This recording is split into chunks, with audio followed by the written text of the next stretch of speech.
From the Ashes to School of the Masses. Hello, everyone. Welcome to episode 142 of the Scholars of Wrestling Show, the third annual Scholly Awards? It is the third annual. The third annual Scholly Awards. I am your man behind the microphone, Scholar Jeff. To my right, Mr. Helpy Helperton himself, Scholar Tarek. What's up? Helpy Helperton? Yeah, you're helping me out. You're helping solve all my problems. Okay. Helpy Helperton, Scholar Tarek, and I am very happy we are on the final episode of the Scholars of Wrestling for 2016. You damn right. Isn't God. that right, Scholar Brian? Indeed, I am dressed to the nines in my sweatpants and rat's ass t-shirt, ready to bestow upon you my picks for this year's Scholly Awards. Let's start handing out some of those prestigious awards. I kind of want to make a real Scholly trophy. You know what? We should totally make that happen one of We these just days. go on those create your trophy websites and just be like, can you just make a wrestling ring with a phoenix rising out of it? Similar to my picture I made. I'm sure that's totally doable. But for right now, let's get right into it. The third annual Scholly Awards. It's a special episode. It is a special episode for a very special year. We'll get to that. First off, we've got the first category is Superstar of the Year. Superstar of the Year. Fellas, who do you got? You know what? Let's go around this one. We'll pick who goes first, and then each category we alternate who goes first. Okay. So I'm gonna go last with this one, just because I can, because I don't care. I'll go for the order. So yeah, okay. I'll go You first. volunteered, Brian. I'll go right first ahead. because this is an obvious pick for me. He's won the most matches this year. He survived a horrible feud with Roman Reigns. Looked like a beast against John Cena, and is now the WWE champion, going up against John Cena one more time at the Royal Rumble. Yes, I am talking about the man who's basically had one of the best opening years of a WWE career ever. Yes, I'm talking about the phenomenal one himself. Mr. AJ Styles is my superstar of the year.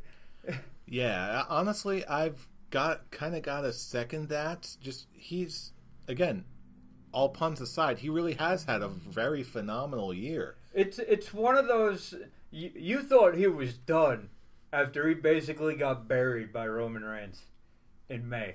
Okay, but June hit, he attacked John Cena, and he rose from the ashes. Yeah, he literally did. He rose from the ashes of Roman Reigns' stink. To school the masses and show him how good he actually was. Yeah, and ever since June, you've seen exactly why people love AJ Styles, whether he's face or a heel. I could do without some of the catchphrases. I could do without the champ that runs the camp, but it's just wrestling ability wise. He has the most wins confirmed in the WWE this year with 38. Didn't they have like a top 5 with that one? They had a top 5 of wins of 2016. Dean Ambrose and AJ Styles were tied at 37 going into SmackDown. And AJ Styles winning that triple threat match gets him the number 1 spot with 38 victories on the year total, and that just helped it even more. Because for me, it was between Styles and Ambrose. As for Superstar of the Year? For Superstar of the Year, because Ambrose had a big first half. Styles had a big second half. So it was between them for me. And Styles just overtook it. Yeah, I found myself in a similar situation. I was actually very, very tempted to make this one a tie in my eyes because, honestly, I think Chris Jericho had just as strong as a year. Just in terms of overness and performance-wise, he had a great year. In terms of character development, I agree. I could definitely see where you're coming from with him. Yeah, again, this one was actually the toughest I can remember as far as, Superstar of the Year. But again, in my eyes, AJ Styles gets this, but just by a hair. Fool, who do you think? This was actually like it wasn't very hard for me. Throughout the beginning of the year, I was saying this was going to be Dean Ambrose's year, and at the beginning, yes, it was his year. But like as Brian said, he slowly was losing that fire that was burning inside, and as his fire was going down, AJ Styles was going up. I wouldn't say it was a complete burial, because like it's just that whole Roman Reigns has to look unstoppable BS that Vince McMahon is trying to push down our throats. Kicked out of 2 Styles clashes. Yeah, it's honest. It's just ridiculous. But I just can't say it's a burial, because look, they did something similar when he was facing Rusev for the United States Championship, and he took 2 of the what is Rusev's submission hold? Accolade? The Accolade. I don't know why I'm brain farted on that one. It happens. The difference. When was the last time we talked about the Accolade? Come on. The difference between those 2 scenarios is that AJ Styles rose into a feud with John Cena, and you've got Rusev with Jinder Mahal and Enzo and Cass. Now after that, well, as I was saying, thank you, Brian. Ass. Shut it. But yeah. You is absolutely right. It was that feud with John Cena that helped him. But it's not only just the feud with John Cena, it's the fact that it was the brand split altogether. If it wasn't for the brand split, AJ Styles wouldn't have gotten pushed as a top contender for WWE and the WWE champion as he is now. So it was reached that point where Dean Ambrose and AJ Styles were tied. But as soon as the one killing factor for me was how much Dean Ambrose was behind James Ellsworth. And it's like I said, it started off fun, and then it started getting more ridiculous. And I was so worried that James Ellsworth and Dean Ambrose was actually going to be a thing that's going to happen, but thank God it didn't. And now, as Dean Ambrose goes down lower to the Intercontinental Championship, which is not a complaint about the Intercontinental Championship, AJ Styles just beat him. So I'm going to go AJ Styles as my Superstar of the Year. All right. And I actually just changed it from Dean Ambrose to AJ Styles last week. Yeah, the problem with Dean Ambrose was the way he was booked in his final moments as champion. When he went full comedy against AJ Styles, I'm like, dude, this is AJ Styles. This could be good without the comedy. Just be Dean Ambrose. He wasn't Dean Ambrose, and ever since then, okay, he's had moments, such as everything he did with John Cena during that triple threat build-up. But other than that, it's been AJ Styles all day. Mm-hmm. Yeah, gotta give it up to AJ Styles. It's a lot of great talent here, but he just had the best year. Now, on the other end of the spectrum, which could be, depending on how you look at it, next category we've got here is Underused Superstar of the Year. Now, this one was a little bit tough for me. Well, before I go any further, does anyone else want to go first? Or we're doing sitting order. So you're up, fool. All right, I see where we're going here. Now, again, I'm not sure how you guys read into this, but for me personally, I had a real hard time with this, more so than any other year, strictly because it seemed like everyone who I could think of was being used in their roles fairly well. So I had to think of someone who had a lot more potential to give, but just wasn't doing quite enough in my eyes, comparatively speaking, or could be doing a lot better. And for me, the name I came up with is Jack Gallagher, just because he seemed to be like one of the more dynamic breakout stars of the Cruiserweight Classic. And it sort of baffled me why he wasn't called up sooner to be a featured portion of the Cruiserweight division. But, yeah, he's in the mix now. Yeah, he's starting to do some good stuff. But I just don't get why he wasn't put in the mix earlier. So that's really my one criteria for naming him my underused superstar of the year. That bitch smack with the glove on Raw this You week can't was tell me glorious. that wasn't great. Oh, That was amazing. Jack can't tell me. Gallagher is one of the best things going on for the cruiserweights right now. Every time he's on, I just like, oh, Jack Gallagher, be quiet, be quiet. Silence, a gentleman is speaking. Exactly. Please stop it. Silence the tone of your voice. I think I have a clue who Tarek's underused superstar is going to be, because it's this dude every year. I'm actually gonna kind of. Who am I kidding? Yeah, you got me. It is Cesaro, but the way I looked at it is, yes, now he's actually gaining huge momentum, and I'm really happy about that.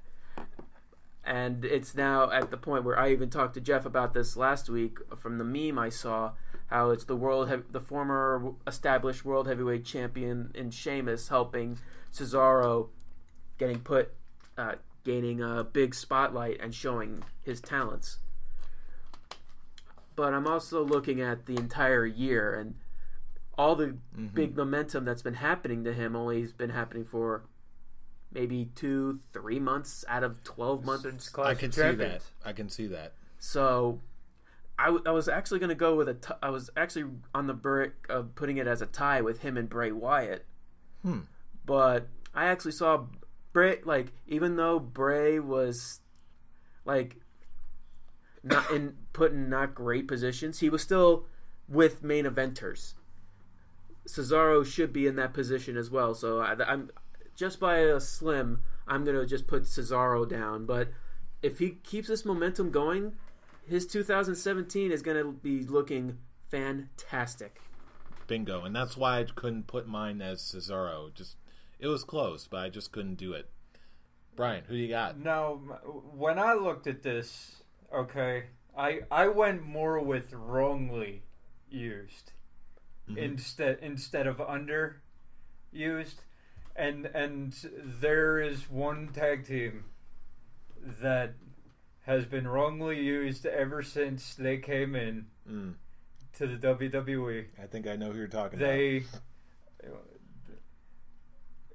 They had such good credentials coming in, and they've just been beaten down over and over and over again. And now whenever you hear that they get a title shot or they're fighting for a title shot, you can't take them seriously anymore, because they're always made out to look. They always lose in the end. Yes, I'm talking about Luke Gallows and Carl Anderson, the Club. I can't argue that. I can't argue that at all. That's a good choice. You want to talk about a tag team that should have been that should have been running up, that should have been going after Demolition's tag team title reign? Okay, these two guys. Not the New Day. These two guys should have come in, won the tag team titles, and then just run roughshod over the division for a year and a half. Because these guys, it makes sense for that to happen. And just the way that they've been treated since they came to the WWE, I'm like, why did you ever leave Japan? Quick question. This doesn't have any. I'm just curious. When did they show up? I think they showed up. They were one of the teams that showed up the night after WrestleMania. Okay, yeah, because I'm just they were one of the debuts. Because I'm trying to remember when they debuted, but night after WrestleMania. I believe that was when they came up. Okay. Yeah, I think you're right, and you make a good case for him. Oh, that's why I said I can't argue, because you are absolutely right. They were in my top 5 of underused superstars. Because once again, with Cesaro and Bray Wyatt, they at least had periods of time over the year where they were doing good things and getting over and being maybe not being used in the spot that you think that they should be in, but in their roles, doing exactly what they should be doing. Cesaro is a tag team champion, and Bray Wyatt was just tag team champion. So it's one of those, like, these guys should have been tag team champions 5 times over by now. They should have been They should have been tag team champions when they debuted. Exactly. They should have gotten the titles right there. So that put them over the top for me. All right. Again, another round of good, solid picks. Now it's not time for our next category, which is Breakout Star of the Year. I can tell this one's going to be very interesting going forward. Fool, I believe you're up first. I am Breakout up first. Star of the Year. Who do you got? I'm just looking at this one superstar, and I just think that he is dominance.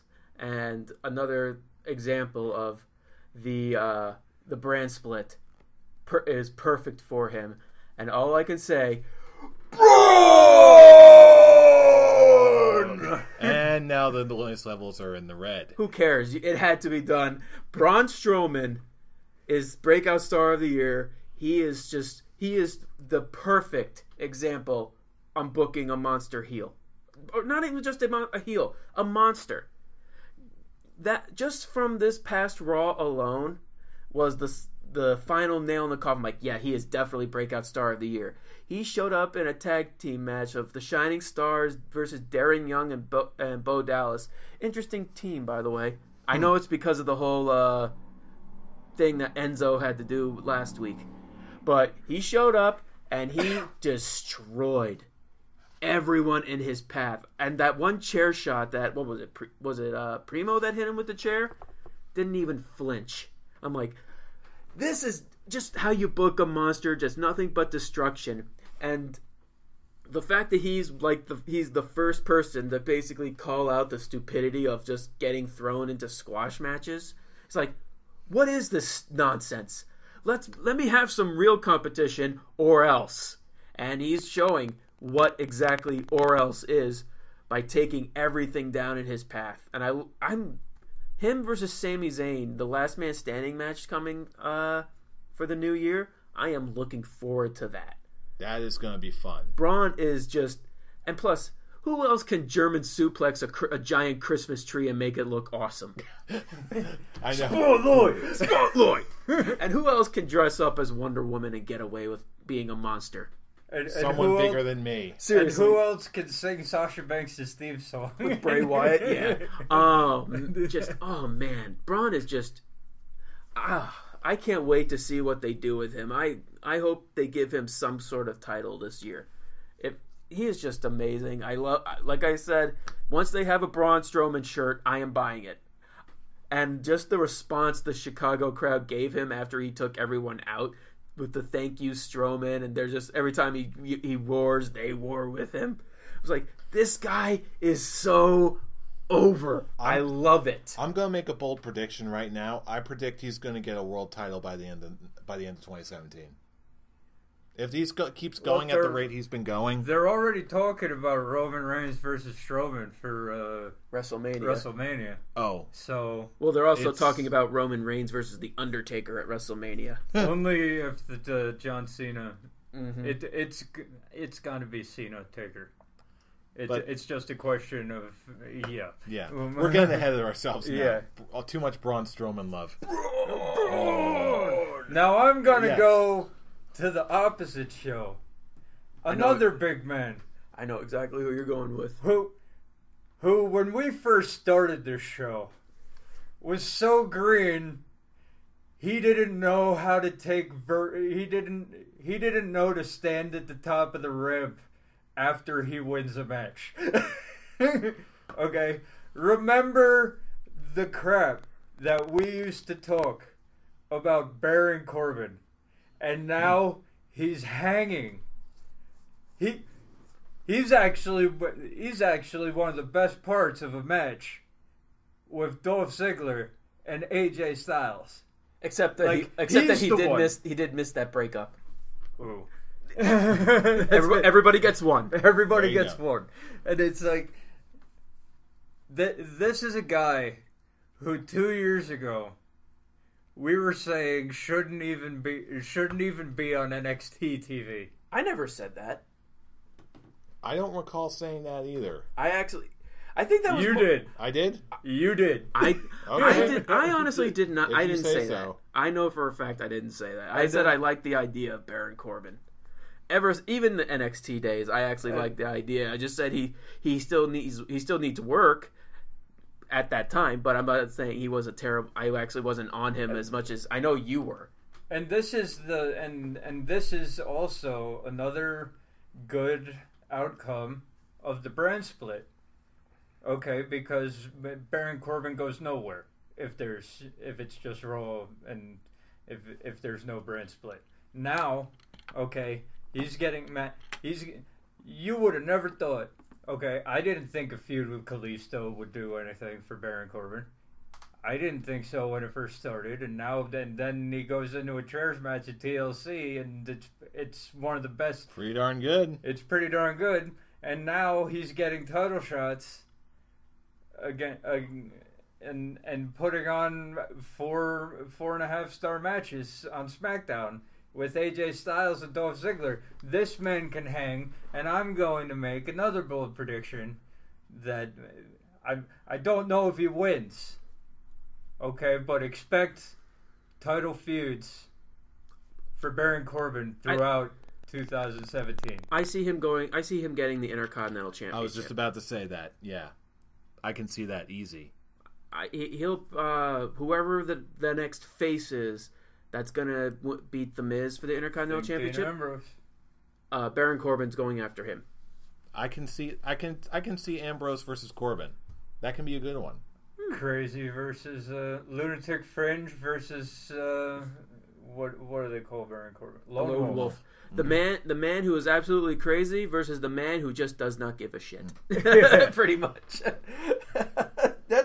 Imagine that team up. That'll be interesting. Yeah. Actually, the idea of Dean Ambrose I versus can actually Baron see Corbin that. actually sounds good on paper. The possibilities. Yeah, The but possibilities. definitely. Corbin was actually I my couldn't number even 2. go if we had a most improved category. That would be another one for Baron Corbin. Now, I thought about this, and I had a number of names in mind. But then, once this one name for Breakout Star of the Year popped in my head, this person, again, Baron Corbin had a good year. Braun Strowman looked great, especially during the latter portion of the year. But honestly, after giving it some thought, as soon as this name popped into my mind, there is no way I could vote for anybody else in this category, whether it's most improved, breakout, however you want to quantify it. This one guy eclipses all of the people we just listed. And there's really no one else I can put in this category for Breakout Star of the Year other than Broken Matt Hardy. I know it's a controversial opinion. I know it is, but I can't help it. Not only has he been producing some of the he's given me a reason to watch TNA again, number one. Number two, he has completely redone. He's reinvented himself. Matt Hardy has. And for the first time in forever, he's not only has he also influenced WWE and the entire professional wrestling spectrum without being on WWE TV, which is virtually unheard of these days, but for the first time in history, he is the more charismatic and talked about Hardy Boy, which I don't know about you, but I don't think I ever expected to see that. Broken Matt Hardy, because of that gimmick and how far he's taken it to the absurd degree, it's one of those things where it's so ridiculous and so absurd that it worked, at least for me. And I gotta give Matt Hardy credit. Broken Matt, the whole gimmick, everything, every little thing, it's like a cult classic B movie come to life, and it was so much fun to watch this year. All the specialty matches, the final deletion, delete or decay, just that entire thing, it brings to mind a whole way that wrestling could be enjoyed and perceived in a way that I don't think I've really seen it. I think the closest thing I've ever seen to that degree is more Lucha Underground, but with more camp and humor and just experience, I guess. It's so many other things. It was just way too much fun, and if I couldn't leave this year alone without giving some sort of nod to Matt Hardy and the good work he's done this year. He deserves it in my eyes. I will applaud Matt Hardy for reinventing himself and becoming the talked about thing in TNA, or the most talked about thing in TNA, to a point where it's even beyond that. I wasn't. You guys know I'm not sold on it. I try many times to try and be a fan of it, but I just couldn't connect with it. It was just too like you. I like cult stuff. I like cult B movies, all that. It just didn't connect with me. If there was anyone, if I had to go with like a guy who reinvented himself, basically built himself up from the ground up to a point where he reached the point of irrelevance to now he is a big talking point, I would give that one to The Miz over Matt Hardy. Like I said, it's nothing against Matt Hardy. I'm glad he was able to rebrand himself. But if I want to talk about a guy who rebuilt himself to a point where he is one of the best things going on in professional wrestling, I can't. I got to give it to him. Well, rebuilt, yes, I would agree. He's definitely in the running. But yeah, the whole broken thing, it's him rebuilding himself. Well, it's not him rebuilding himself. It's also him reinventing himself. What's the difference? The difference is that The Miz just sort of. He always stayed The Miz, but he just sort of elevated himself. He stepped up his game, and he just improved in just doing what he does. Matt Hardy did something completely different. He started doing the accent. He started doing the matches with different videography. He just more gimmicks. More of a total gimmick upgrade and total gimmick change entirely. Miz. His gimmick sort of stayed the same, as just his overall work improved. There's still upward momentum, it's just a different kind.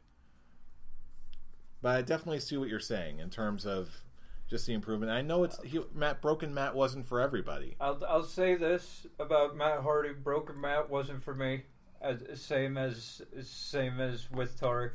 But this was the first time ever that I've looked at Matt Hardy and been like, okay, I could see him as a world heavyweight champion. And that's the big shift. I could see it. But before this, it was always like, man, Matt Hardy. Exactly. And you weren't the only one, not by a long shot. But this year, he held the world heavyweight championship. And I was like, oh, okay. Again, even if you think the gimmick is ridiculous, on some level, more people in general bought the ticket. They bought the idea of Matt Hardy world champion.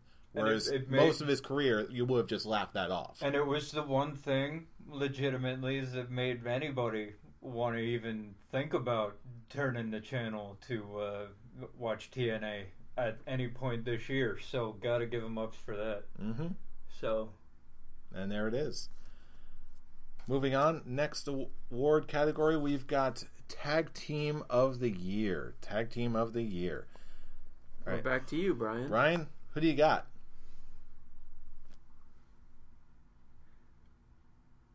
If we're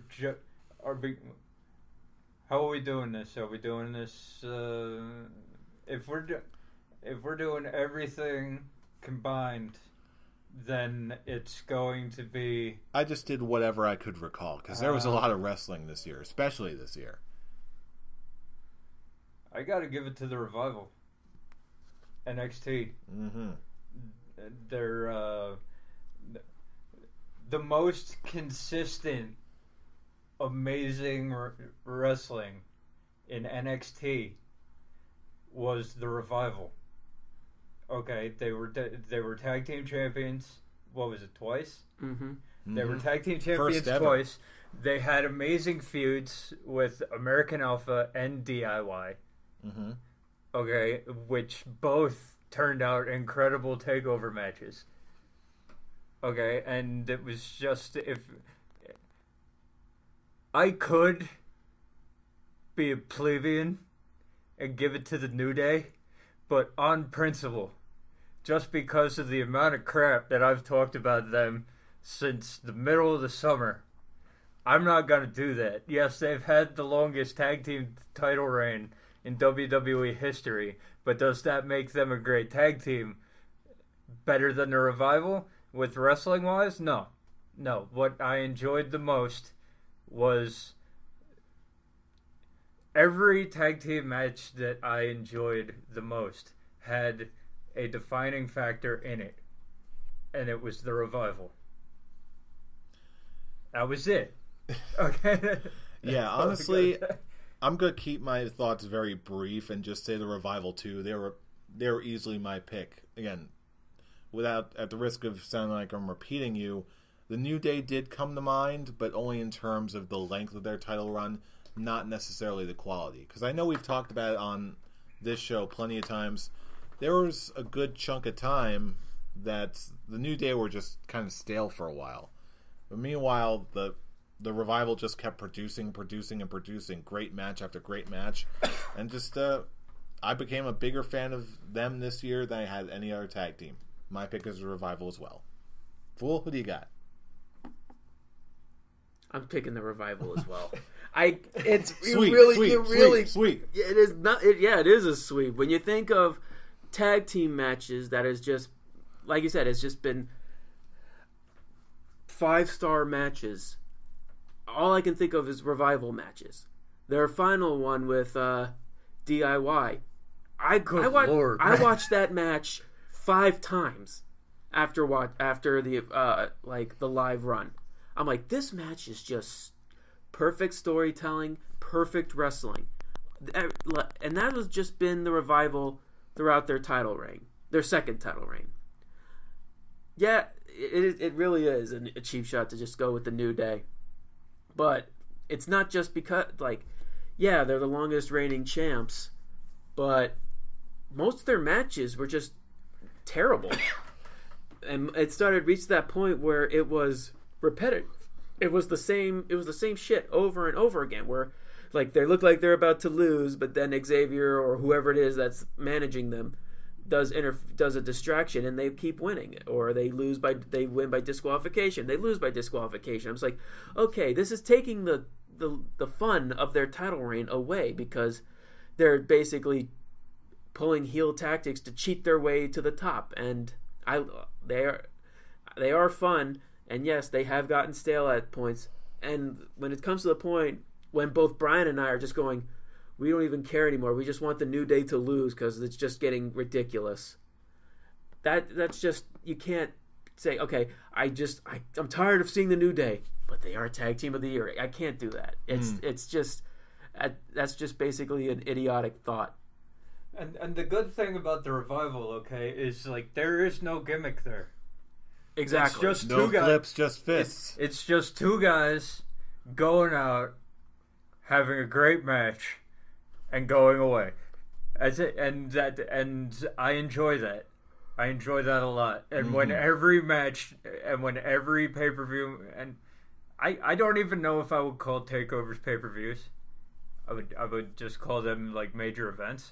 That's what I call all the events now. But every time they're in a major title defense or a major tag team or just a major tag team match, you know without a doubt that it's going to be at least 4.5 stars because the Revival is involved. Boom. And there you go. All right, our next category is Feud of the Year. Now, I believe I'm up for this one first. You are. All right. Now, this one for me was another tough one. I went back and forth on a couple feuds that could be really good, but I just had to go with my gut here. And this is probably going to be a controversial one, but I'm going to go with Charlotte versus Sasha Banks. Even though it's a feud that we've seen a bunch of times before, it sort of, in its own weird way, took up a good chunk of the year. We're talking 2 major players in their respective divisions, and just to see how they improved, and especially the way they ended everything, they threw down some pretty good matches. Even though you may not agree with the booking decisions. These ladies made chicken salad out of chicken poop, in my opinion. They had some, especially at the very end, where I was hooked in. I enjoyed it, and this one was towards the top of the list for my favorite feuds of the year. I can see how a lot of people would say that this was a great feud. My problem with it is exactly what you said. Okay, it took up a good chunk of the year, and not 9 months. Too long. It's for me. It started getting stale, and the whole thing. Yeah, they brought out the Hell in a Cells. They brought out the Last Man Standing matches, but by that point, standing? Or the Last Man Iron Standing, Man. the Iron Man. My bad. Mm-hmm. Okay, that's it. Like, and the Falls Count Anywhere, and I'm like, okay, I've been burned out on this feud long before that.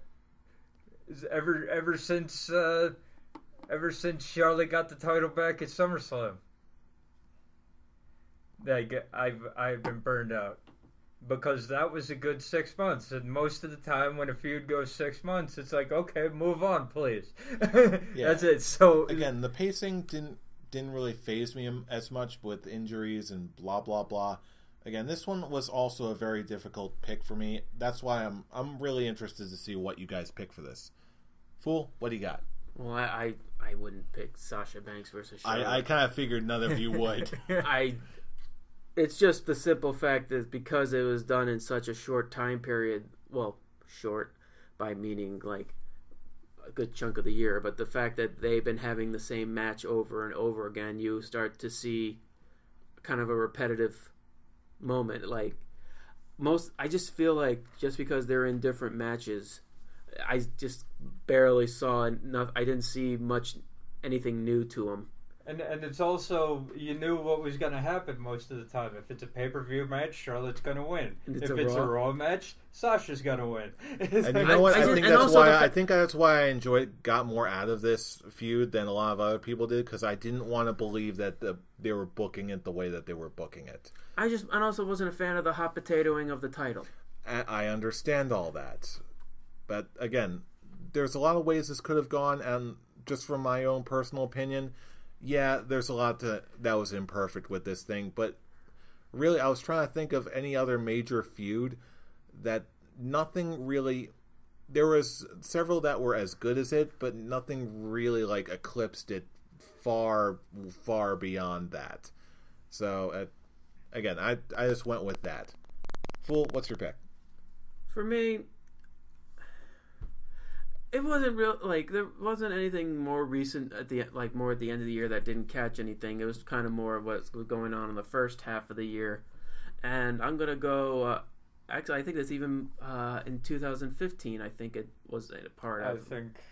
I'm gonna go with Kevin Owens versus Sami Zayn. I like their history. I like how much quote quote realism they're putting into this feud, and it's making me invested a lot more than what Sasha and Charlotte could ever do.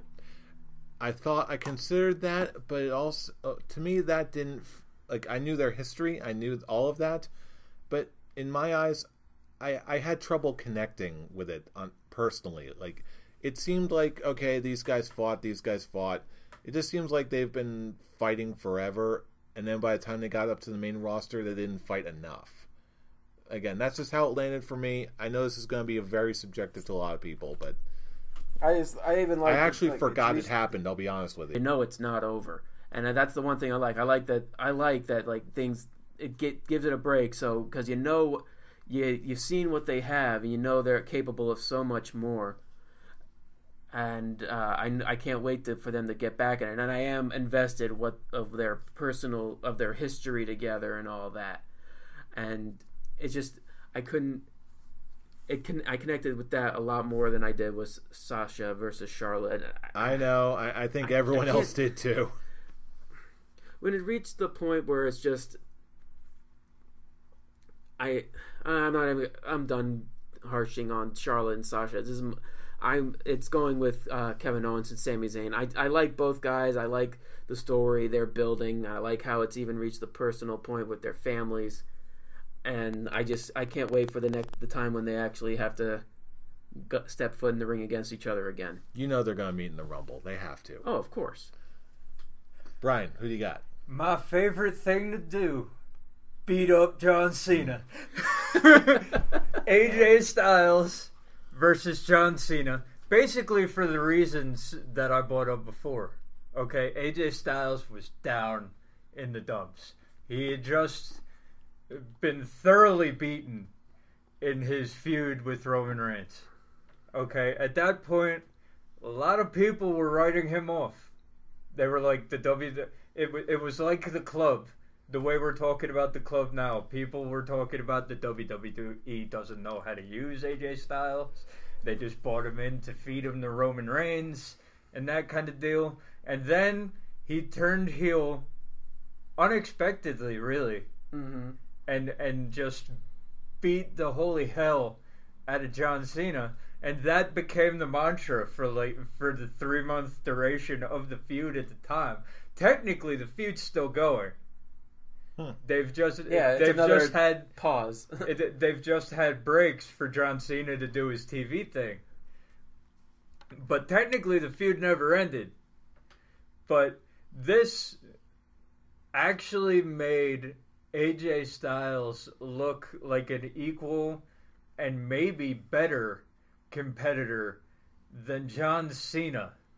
And this is the WWE. So the fact that in their SummerSlam match he kicks out of a top rope attitude adjustment and John Cena looks like he doesn't know what the hell to do. So he's just like, I don't know. But finally, someone has overtaken me. Okay, that's the story I get from this feud. That's the one thing I like about when they stood toe to toe together at the end of SmackDown after he beat Dolph Ziggler and Baron Corbin. When he shook his hand, okay, you've proven me wrong with the history we've had. You are the phenomenal one. You deserve to say the things you're saying. And now I'm fighting you as I'm giving you my respect. And I can't wait to actually wrestle you again at Rumble. And the only way you get that is if you have that great 3 months in the summer. And that's what I'm basing that off of. Yeah, you had Kevin Owens versus Sami Zayn, but I actually think I gave that feud of the year last year. I might have. So it's like, you can't check that. So I'm like, okay, so it. And it also pushed AJ Styles into the stratosphere. Okay, as we said earlier, he rose from the ashes of being beaten down, and people thinking that he was out because he got beat thoroughly by Roman Reigns. And who else can put on a great match with his ass hanging out of ripped tights? Just when I thought I'd put that on my mind. Thank you. The phenomenal butt. So this was simple for me. It was easy. I didn't even have to think about it. I saw feud of the year, Styles Cena, immediately popped into my head, and there you go. That is a very good one. All right, there it is. All right, next category we have Best Match of the Year. Best Match of the Year. All right. Fool, I believe you're up next. I am. And I actually had to choose between 2 matches. It's funny because both matches had one particular star in them.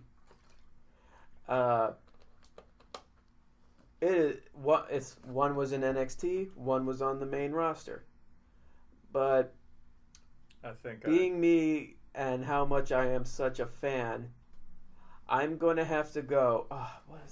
The event is actually escaping my mind, but I'm going to go the Fatal 4-Way Intercontinental Championship match between Sami Zayn, Kevin Owens, The Miz, and Cesaro. I think we were all there for that one, watching that event. What event was it? I can't remember. Yeah, I think it was. It was one of the later ones of the year. Yeah, I think it was May's event.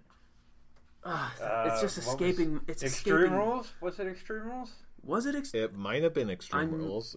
I know it was a ladder match, wasn't it? I'll quickly look it up when you guys start talking. But I just remember the intensity going in, like with this match going on. All four guys were on their A game. They're from the second the bell rang with Sami Zayn kicking that haluva kick right on Kevin Owens.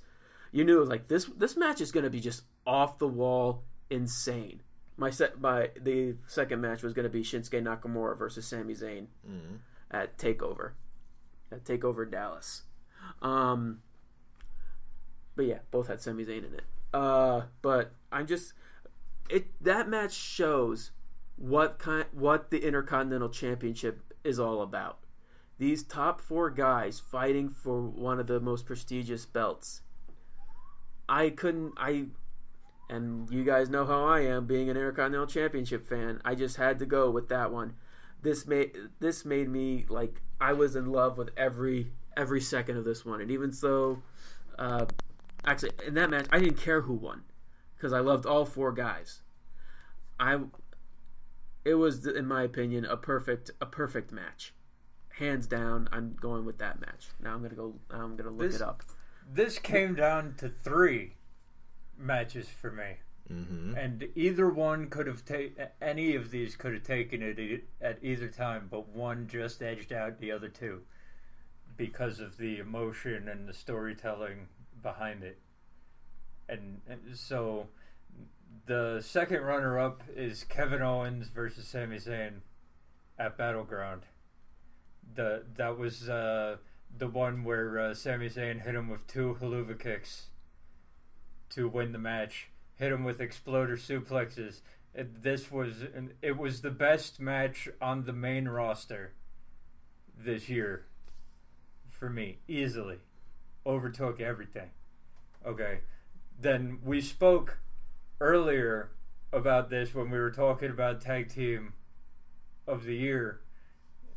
DIY versus the Revival, 2 out of 3 falls. That came really close. But the match that you just mentioned, Shinsuke Nakamura's first ever match, Sami Zayn's last match ever in NXT. Battle for respect, battle for glory, but just this was amazing. This was the first time I had ever seen Shinsuke Nakamura in a match, and he proved to me everything that Jeff had been saying for like the past 2 years previous. For the past 2 years, this match was perfect in every way. The build-up, it started slowly, building to a high-paced crescendo at the end. The kicks were brutal. It looked like they were actually fighting each other. And they both looked half dead at the end of it. This was 30 minutes of awesomeness that I wouldn't want back. And I could watch that match over and over and over again and never get tired of it. So yeah, match of the year easily. Now that I'm talking about it, I want to easily. I want to watch, but and yet I found it was Extreme Rules. All right, yeah, definitely Shinsuke versus Sami Zayn. Those two stayed my top matches of the year. They were tied, and for this one I had to choose one. And I just chose my love for the Intercontinental Championship. It's only because of that. Because they were both, like we just said with our match, they were both perfect. Perfect. I want to watch both these matches now. Yeah. Well, keep on building up your watch list because I got a whole new one. As good as that match was, Brian, as much as you know I loved it, this one gets I gotta go with DIY versus the Revival, and the 2 out of 3 falls. The 2 out of 3 falls at Takeover. Which one was that? I think I'm taking notes here. Yeah, that was NXT Toronto. Mm-hmm. Yeah, I'm gonna go with that for all the reasons you said about Shinsuke versus Sammy. I'll go into my rationale a little bit later on, but yeah, just the pacing, the edge of your seat feeling, the raw wrestling. It was just, there were a lot of really incredible matches this year, but everything just seems so solid. And plus, it made an incredible case for just tag team wrestling in general. So, keeping my thoughts short and sweet. Gotta go with DIY versus Revival. These are actually these 3 matches were my top 3 matches. Absolutely, these were my favorite matches, and these are all the ones I want to watch. Now that we said all 3 matches, just want to kind of just sit through and watch all 3 of them. That's gonna be what I do with my half day off tomorrow. Believe you me. You have given me something to do on my 4-day weekend. Go. All right, next up we have worst match of the year. I believe you're up, Brian. See, I can't decide on any one match, so I'm just going to. I was reading Dave Castaldo's Facebook comment on Tarek's on Tarek's post of giving the categories and saying, "Give us yours." And I gotta agree with him. Everything that Dana Brooke has done. She comes on my TV screen, okay, and gets a worse reaction from me than Eva Marie. Gets a worse reaction from me than Tarek ever gave the Great Cheese. Okay, that's it. Hey, I actually grew to love the Great Cheese from my hate. I'm like, she gets on my TV and like, if you want to talk about hate with me, you got to talk about like Nikki Bella or something. The hatred spews out of me, and then you get people who I'm watching with goes, "She's oh so hot." Yeah, but she can't put a foot on the bottom rope twice. Once I could deal with. You will never let that go. What? Never. What? No, I'll never let it down because it didn't happen just once. Okay? I remember when I shitstorm with this one. Yeah. So I can't come up with just one bad Dana Brooke match. Okay, and just I have to do it. I have to do it. It's a collective series of moments, of matches. Dana Brooke. She made Bailey look bad. Are you serious? That's it. Okay, then. So just Dana Brooke as an entity in herself. Dana Brooke as an entity in herself. Put it down as worst match. Okay. You know what? I'm not sure how much my pick is going to be received, but for worst match I saw this year, I'm going to have to. Maybe this comes across as cheating. I don't know, but I'm going to go with a local indie show I saw just earlier this year. It's run. Okay. I know I talked to you about a little bit. Just a little place run by this really nice group of people called Fundraiser Wrestling on the East Coast of the U.S. I mean, this they had some nice established stars. They had a decent hardcore match with Tommy Dreamer. They had a nice little crop of guys, but for the most part, it was mostly just populated by just like local talent, weekend warrior types. Mm-hmm. The first match they had was Nunzio versus this local talent. Little Guido? Yeah, Little Guido was wrestling this local talent. The match itself was presentable. It was a decent opener. But then Nunzio got, spoiler, Little Guido got pinned, and here's their winner, Little Guido. Everyone's just looking around like, what? Wait. They said the announcer picked the wrong guy? Yeah, Nunzio got pinned, and they announced Nunzio as the winner. And they actually stuck with that? Nah, it was just they tried to backtrack, and it was someone pulled a Steve Harvey. It was very sloppily done. I actually want to go back when it's because I want to put what I put as my worst match later down. But I just thought about I just but thought that wasn't even the worst. I just wanted to. I just thought about it. Okay, and if worst match, okay, Triple H Roman Reigns, main event, WrestleMania. You can't tell me that Roman Reigns didn't separate his shoulder during the match. Okay, because he's doing Superman punches and his arms flopping out over this way. You changed it? I'm changing it. Okay. I'm changing it. That Dana Brooke is going to go to a different category. All of her own. I already know what that is. There were a lot of bad matches at WrestleMania, but the one that disappointed me the most, was the main event of the show. You can't be bad during the main event of WrestleMania, and that's what puts it at the top of the list for worst matches of the year for me. There was another bad one, Dean Ambrose versus Brock Lesnar, but that gets passed because there's reasoning behind it. Mm-hmm. Okay, that Triple H versus Roman Reigns was just bad. We knew that it wasn't going to be great going in, but we didn't expect it. I didn't expect it to be that bad. Yeah, just to bring my train of thought full circle here real quick. The worst part, just going back to the little indie show I saw, they also tried to do a teacher versus student match against two people who you've never heard of.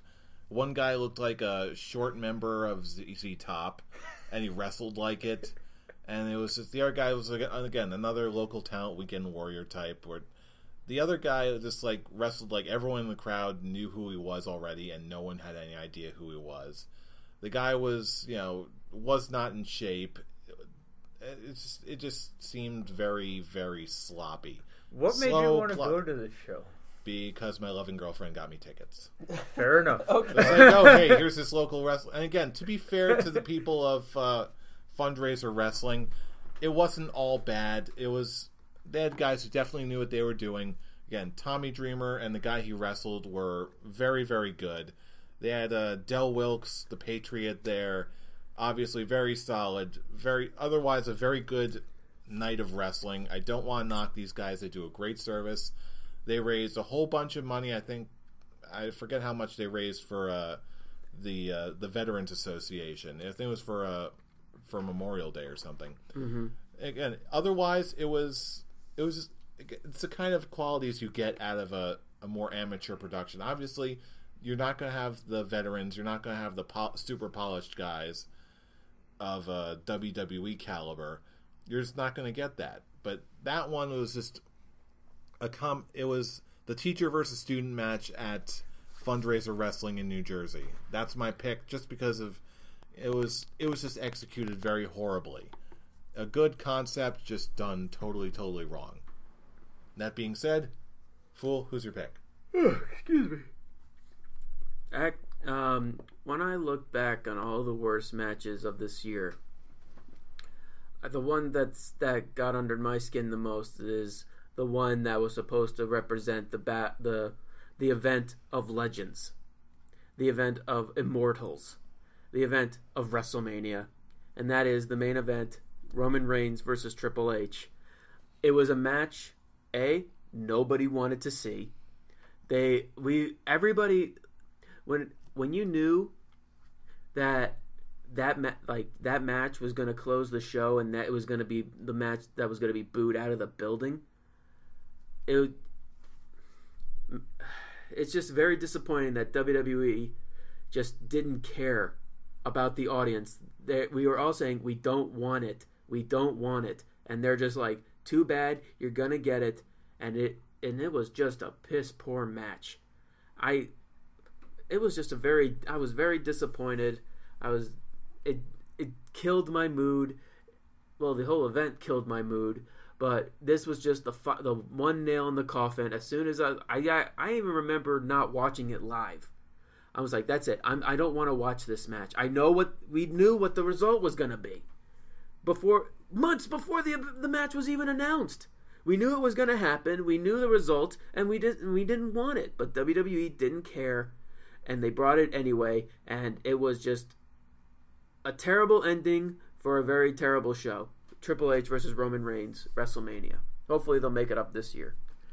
I kind of think they would have no choice but to after a year like that. They got it out of their system. Now let's move on. Speaking of moving on, next category we've got pay-per-view or show of the year. See, I took it. Yeah, my bad. I've sort of lost track. I jumped. My bad. Yeah. All right, fool. Is it my turn? Yeah. Yes, it is. Go ahead. When it comes to event of the year, I was just I looked back on which one left me on the edge of my seat, and it was between two. Oddly enough, they were both named the same thing, it's just at different locations. I think I know where you're going with this. But I chose the one that actually showed that it deserved to have that weekend, and I'm choosing NXT TakeOver Dallas. Mm-hmm. Pretty much, it had Shinsuke Nakamura versus Sami Zayn, which was a WrestleMania match on its own, and it was the perfect example of a WrestleMania match for WrestleMania weekend that was not actually on WrestleMania. But I just remember there wasn't a single thing wrong with this event. I remember giving it a goat face, like as how you two would put it, unleash the goats. Let all the goats out. I remember giving that kind of a rating for it. And even though NXT Toronto did the same thing, it didn't leave a much impact as Dallas did. And that's all I got with it. So NXT TakeOver Dallas. If I'm going with events from every spectrum of everything, yeah, I agree. It's TakeOver Dallas. It's not even close. But the way I did this was I looked at pay-per-views from the main roster. What pay-per-views? There are no more pay-per-views, Brian. They're just events. Well, now. basically because it was put down on the website and on Facebook as pay-per-view. So I'm like, okay.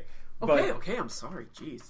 So fine, jeez. Basically, for event of the year, it's no contest. It's TakeOver Dallas. But if I had to choose a WWE brand pay-per-view, okay, I'd have to choose Battleground. The one before, the one that was right after the draft had happened. It was going to set the future of the WWE in motion. You had the Kevin Owens versus Sami Zayn fight. You had the Shield triple threat for the WWE title. Roman Reigns versus Seth Rollins versus Dean Ambrose, a match that everybody had wanted for a long time, and it lived up to the hype. Okay, and you had a show that was mostly solid to very, very good in everything that it did, except for the Intercontinental title match, and that was The Miz versus Darren Young, and that set the experiment. Killed it dead. But other than that, for a pay-per-view, for a WWE pay-per-view, that it had basically everything you wanted. Mm-hmm. And that was why, if we were just going WWE brand pay-per-views, it would be Battleground. But if we're going events from all over the spectrum, it's not even close. It's TakeOver Dallas all the way. And you know what? I'm gonna have to third that easily. Just from pillar to post, every single match on this card delivered, and even beyond that, I'm just looking over other statistics. It was just, it had DiGiorno as a sponsor. I'm not sure if you ever seen their Twitter feed. They do like wrestling related posts all the time, and one of my favorite bands had their theme song on there. So, yeah, gotta love Takeover Dallas. Easily my pick by a wide margin. I just have to call something out on you, Brian. You thought that was when the end of Darren Young, make Darren Young great again? You thought that was the starting point of him going downhill? No, the start of him going downhill was when he won the number one contendership for that in that battle royal, and he wasn't even involved with the decision. No, it just happened. The reason I said it like that, to fans. Okay, to fans, the Darren Young experiment was over before it began. Don't even do the battle royal. It started with those promos. With the promos. But the WWE caught on to the fans' point of view the moment that finish, that Intercontinental title finish went horribly awry in that match, and they were like, "This was a bad idea." That's what I meant by that. That's it. If we had to pick worst feud, I would probably pick Darren Young versus Titus O'Neil. It was bad. It was so bad they didn't even finish it. I totally forgot about that. Exactly, and that's exactly why. Well, anyway, we still have a lot of ground to cover. So moving on, next category we've got is worst pay-per-view of the year. Is there even any doubt? Okay, for me, there might be. For me, okay, it would be if I didn't have the network and I was still paying money for these pay-per-views each month. Okay, which one would I be the most pissed off that I spent that much money? And there's only one, because you'd be spending the most money for it out of every pay-per-view on the schedule. Say it. And it would be the most disappointing. Every match disappointed. Even Taker Shane. Yes, I'm going WrestleMania. Honestly, that was my pick too. Just that's number 3 for me. Yeah, it's a 3-way. Yeah. And also, let me just say this one thing. Not only were the matches disappointing, but from everything I saw, the arrangements for people getting into the event were horrible. People were, for some weird reason, only like 1 or 2 entrances were open so that the entire arena needed to go through one entrance. Most of the arena wasn't even filled. Most of the seats weren't even filled for the opening match, which was Ryback versus Kalisto. Yeah, most of the arena wasn't there for that. So it was a complete disaster on every single level. Not to mention, I couldn't even finish watching WrestleMania just because the whole show was just such an unbelievable slog. I was falling asleep. It was too much wrestling. I left with you. Yeah, you did. Yeah. Yeah, I left with you for that one. Here's how you know. Okay, I turned off WrestleMania to watch The Walking Dead. Okay, that's it. I turned it off. That's it. I turned it off during Taker versus Shane. I didn't catch the I didn't catch the fall off the cell until later, because I was like, this show is so disappointing. Let me watch a show that I know will give me something I want. Turned out it didn't, but hey. At least you tried. I wanted to see Negan smash someone's face in with a baseball bat more than I wanted to see the rest of WrestleMania. I would have joined you on that. Right? That was the season finale where you only got the camera. Yeah, that's right. That's it. But so what you're telling me is you didn't take it like a champ. I did not take WrestleMania like a champ. I took it like a bitch. That's it. From what it looks like, we all kind of took it like a bitch. Yeah. Because seriously, he can. I still hate you for this. What I do? You predicting Zack Ryder Intercontinental Championship. I take it all back. No, shut up. Shut up. That as soon as that match happened, totally worth it. No, it wasn't. It made me hate the event already from the very beginning, and it was pointless. There was this WrestleMania led to nothing in the future. Shane fought for control of Raw. He lost, and guess what? He took control of Raw for a few weeks before the brand split. All kidding aside, you're absolutely right. Zack Ryder won the IC title for one night. And then he lost it right away. Oh my God! Everything sucked about this WrestleMania. In all seriousness, just literally I think that was literally the only redeeming quality I got out of this show. Just the look on your face when I called Zack Ryder to win, and he actually did it. I actually wanted to go home then. I got more enjoyment out of your guys' reactions than I did the actual match itself. Because he gets a text. That shouldn't be. That should not be. He gets the look on your face, and he gets the text from me. You son of a bitch. I was so mad. Yeah, but seriously, if I'm getting more enjoyment out of the reaction of people around me than I do the actual wrestling in the event itself, especially if it's WrestleMania, that just flat out should not be. It shouldn't. Ever.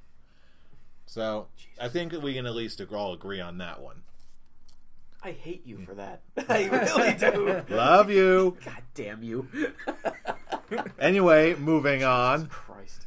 Next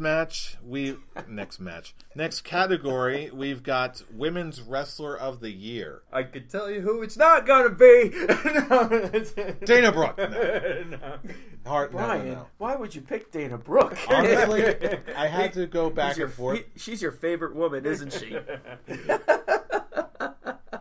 Yeah, I had to go back and forth with this one. I can see how a lot of reasoning could be justified here, but ultimately I had to go with the person whose work I enjoyed the most consistently over the course of the year.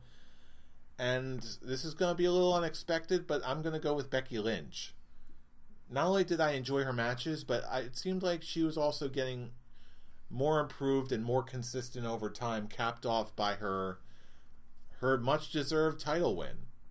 That she deserved it. She put in a lot of really good work, not just this year, but in recent years past. So I just got handed to Becky. She did some good work.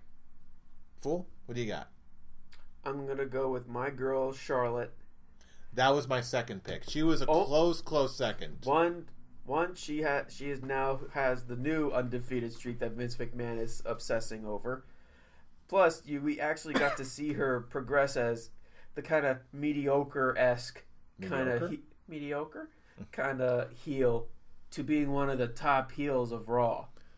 Yes. It slowly progressed. You saw her naturally get more comfortable behind the mic, and she's shown she is the son of Ric Flair. Mm-hmm. She is now like. I really hope we get to see a 4-horsewoman stable in the near future, because it's just history repeating itself, but this time it's in the women's division. But yeah, I can't give anything away for Charlotte. She is just like, even though she had I grew to hate that feud she had with Sasha. I just like I just like her. She's just that snobby heel that you love to hate. Yeah, and she, no doubt, she improved a lot. Also, again, this was a virtual coin flip for me. It's just and Charlotte was my first pick, but then I just sort of had back and forth. It was a tough call for me, but I definitely agree with you. I can see exactly character-wise, yes, the meteoric rise of Charlotte to one of the best heels on the Raw roster. But it's the fact that by the end of the year, I could not watch her and Sasha Banks anymore. That causes me to go with my man Jeff over here. You're going with Dana Brooke? You're going with The Apprentice? What is wrong with you? Punch in the face. I had to.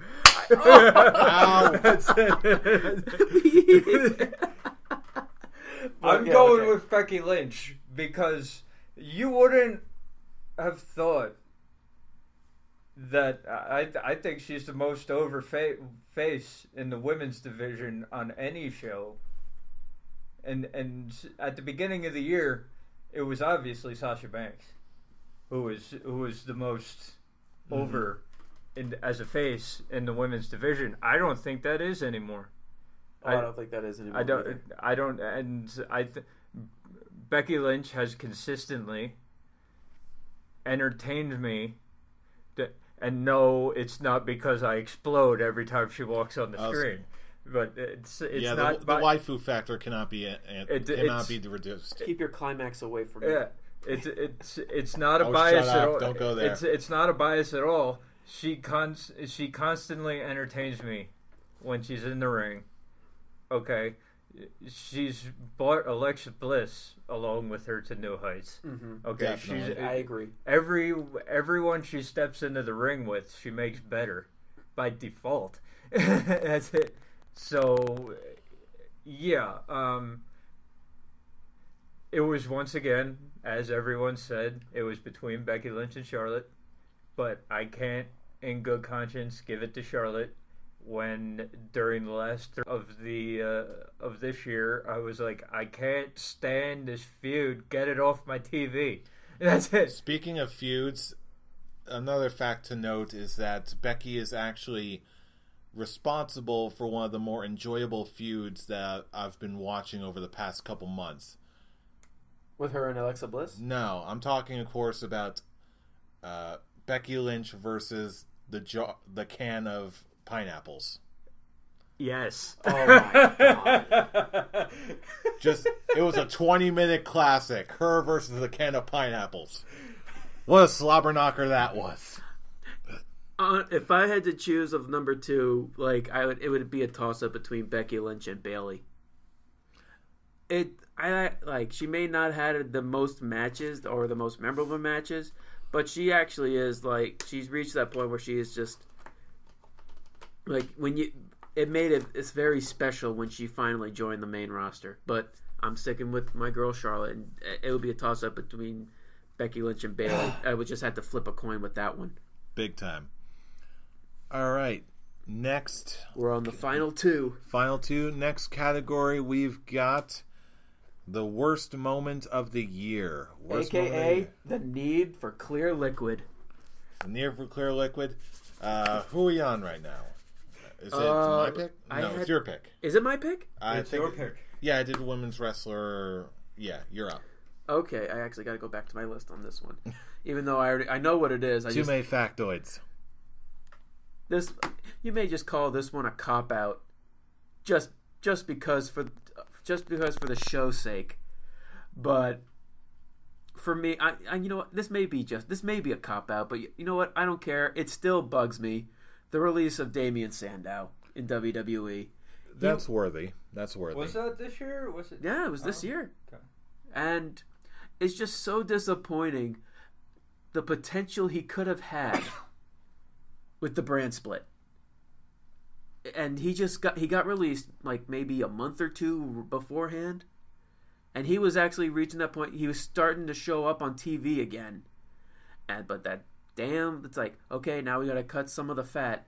Yet he was one of the most people wanted to see him. People were chanting, "We want Sandow." We were trying to start the chain hashtag Where is Sandow, which we actually got a response from him for that, which was cool. Which was have awesome. we figured out whether he asked for his release? I believe he did. Yeah, but it's still the fact that he did ask for an early release. I think it was an amicable split. Yeah, but at least I could say the door is still open for him to come back, and I think he can actually do good with the brand split. He can use it because we've been saying throughout the show, the brand split has been helping revitalize people's careers, and I think he can do the same thing. He's still in TNA, right? He is still in TNA. That's correct. Okay, but I would love to see him come back. Mm-hmm. But yeah, it may be just a cop out for the show's sake, but it's still something that got under my skin then. It's still under my skin now. I honestly thought the way that you freaked out earlier, you were going to say Zack Ryder winning the Intercontinental title. I can be honest, that was my number 2. If I actually had to choose a real thing, it was Zack Ryder winning the Intercontinental Championship. But I'm just choosing this one for the cop out for the sake of the show. Fair enough. Brian, but yeah, Dave, it's Damian Sandow, but I would choose Zack Ryder too. That's my close second. Love you, Brian. Who do you got? Remember what I said earlier about moving a certain thing down to a certain category? Yeah. Anything Dana Brooke did, put it in worst. Put it in worst. Don't even say anything really? she did. Just put Dana Brooke. Just put Dana Brooke. Yes. Every time it's like when Tarek is angry about Zack Ryder winning the Intercontinental title, except every time she's on screen, It keeps happening for you. Yeah. it keeps happening.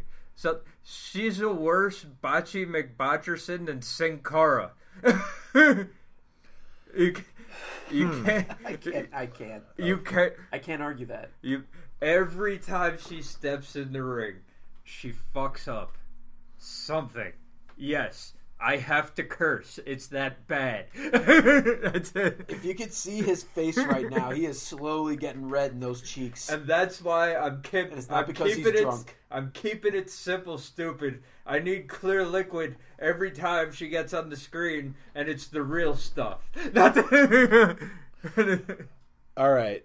For my pick, I'm actually really astonished that neither of you have picked this. But to me, it's not just the worst moment of the year, it's the saddest moment of the year. And that's Daniel Bryan's forced retirement. That was a thing that happened this year too. And just to see how broken up he was, just to see something he loved so much just stopped. And just when we heard the full story of him just trying to fight back against everything and just get back in the ring and do what he loved. That, again, this one was a lot more serious, but it was just when I realized that was technically this year that this occurred, the forced ending of a dream. Even though he is still on the show, it felt like a death. I saw someone go through and grieve a loss. A very real loss. It was retirement. Let's face it, one of the best and greatest wrestlers of our generation.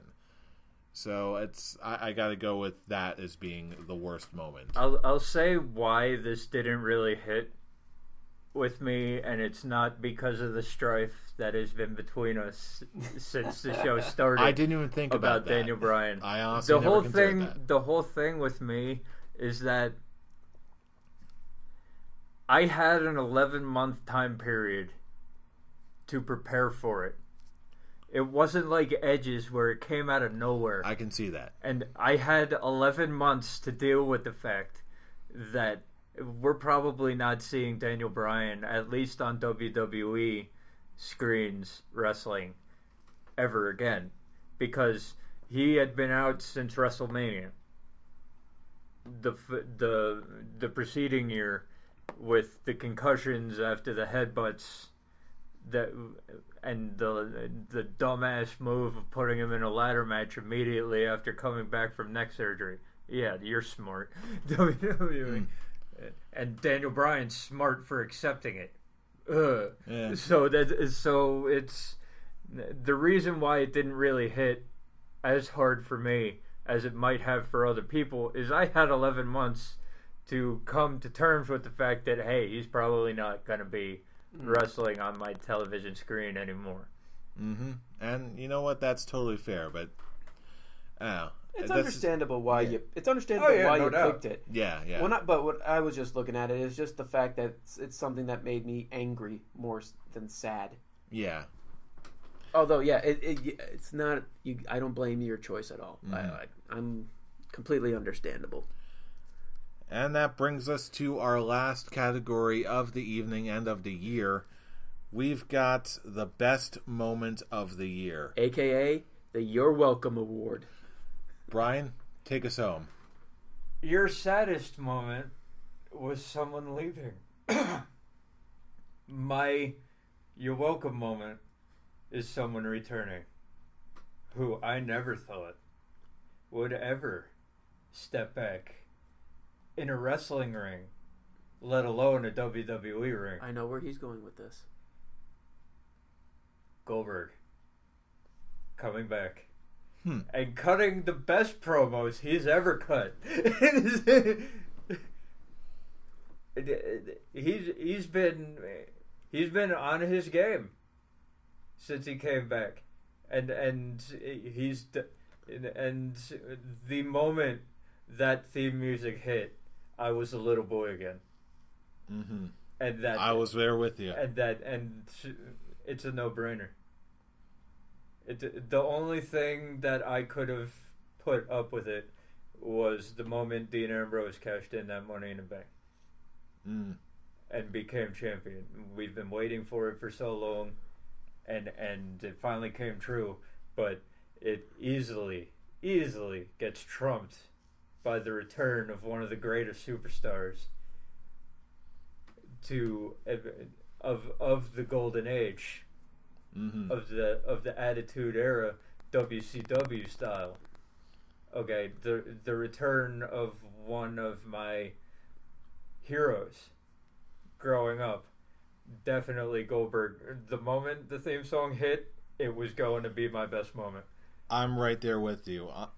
Just ask Tarek. If I cut my teeth on WCW when I first started watching wrestling, I first started watching wrestling with WCW right as Goldberg was coming up. Mm-hmm. He was the first wrestler I could ever call my favorite. And again, same thing with you. I was transported back to my childhood again. Goldberg was back. That excitement was back. However, that being said, I really can't call it the best moment of the year. Again, I knew you were thinking he'd pop up somewhere, but I have to go with this one, not with a return, but with a debut. Yes. The debut of Shinsuke Nakamura. Hey, I kept him off the list this entire time. I could have sworn he was going to be your superstar of the year. No. And here's why. He's only been in NXT exclusively. As good as his year was, he was in NXT almost exclusively for the entire year, barring just a couple months just to wrap up things in New Japan and Wrestle Kingdom 10 and all of that. So, again, I'm not sure if you can recall when it was first announced that WWE had signed Shinsuke Nakamura. Do you remember what my reaction was? You were skeptical. I was scared. You were very skeptical. Yeah, here is a guy who, at the height of the Roman Reigns' reign of terror, no pun intended, I stopped watching WWE for a good long while. I canceled my subscription, like I said I would. And for the next 2 years afterwards, I was watching tons of New Japan. And especially after Wrestle Kingdom 9, when we first got that American commentary, me and so many other people discovered Shinsuke Nakamura for the first time. I was like, holy crap, our friends in the Far East are holding out on us. This guy's amazing. You introduced me to Shinsuke Nakamura. You showed me the one Intercontinental or NJPW Intercontinental Championship match with him, and I was like, okay, this guy is really awesome. And as soon as he was my favorite guy in the company by far, and when I heard they were going to sign him, I'm like, I had thoughts of Tajiri, I had thoughts of Kai and Tai. I was like, oh no, just don't call him something stupid like Suzuki Nintendo and just like throw him out the window. Just whatever you do, let him be Shinsuke Nakamura and don't screw him up. For the love of everything, don't screw him up. I remember I had to try and calm you down and show you it was Triple H. It was Triple H shining Shinsuke Nakamura, not Vince McMahon. Even if it was, I needed to see it. I needed to see the proof that they knew what they had in him and they needed to get him right. And so just leading up to it is just like, show me you know what you're doing, WWE. Show me what you're doing. And then he came out and he was Shinsuke, barring an upgrade in theme music, which I knew they wouldn't bring it back as the New Japan theme. Come on, his NXT theme song is awesome. And they absolutely nailed it. They let him do his own thing. They embraced his weird Shinsuke-ness with open arms. They gave him the perfect first match, the perfect opponent for this first match. And not only was it just a great debut and a contender for match of the year, and this is where I drew the line in terms of my pick for match of the year. As an incredible match as this was, the biggest point of enjoyment for me, as far as this match goes, as perfect as a match as it was, a ton of the appeal for me was the fact that Shinsuke had arrived, and the WWE knows what they're doing with him, and they know the value that he's got. So it was really more of WWE realizing the potential of somebody that sort of opposed the match itself, whereas DIY versus the Revival, it was more of a good, solid, exciting match in its own right. It didn't have anything else going into it. It was just a damn good match, which influenced my pick for match of the year, and it also sort of, as far as best moment of the year, as far as Shinsuke's debut, that moment above all else really drove it home that there is hope still in wrestling. It was a complete polar opposite of Roman Reigns' Royal Rumble win those years ago when he won his. This was a complete restoration of faith and hope in mainstream professional wrestling. So that's why I pick it for best moment of the year. You both had two great moments. What's yours? Mine is actually going to lean more towards Bryan, and it has to do with Goldberg. But it wasn't his return promo. It's the actual match. It was his return match. Really? Yeah. With his match versus Brock Lesnar at Survivor Series. All because it was completely out of nowhere with what they did in that match. 1 minute and 25 seconds. And that was crazy. It pulled pretty much what you guys said. It made me feel like a kid. Goldberg was one of the only reasons why I watched WCW, because I was more of a WWE guy, or at that time WWF guy. But I watched it because I liked the intrigue of Goldberg of being the one who was just this unstoppable force. And with him having that match with Brock Lesnar, the second he shoved Brock Lesnar down, you knew this is going to be the Goldberg of old. And then that first spear hit, and we're just like, what? The hell? The whole world was just like, what? And then he set up for spear number 2. And then he called for the jackhammer. And then the look on everyone's face. Yes, I predicted Brock Lesnar was going to win, but I was so happy to be proven wrong, because I was freaking the hell out. I remember on the review show for that, I was losing my mind, because I'm like, oh my god, this was just totally amazing. It's gotten everyone talking, good and bad. It made everyone be like, made everyone remember why they became wrestling fans. And it was one of those points where I was just so happy. I was so ecstatic. I was like, this was just so much fun. This is just Goldberg. This is the old Goldberg, WCW Goldberg. This wasn't the first WWE run Goldberg.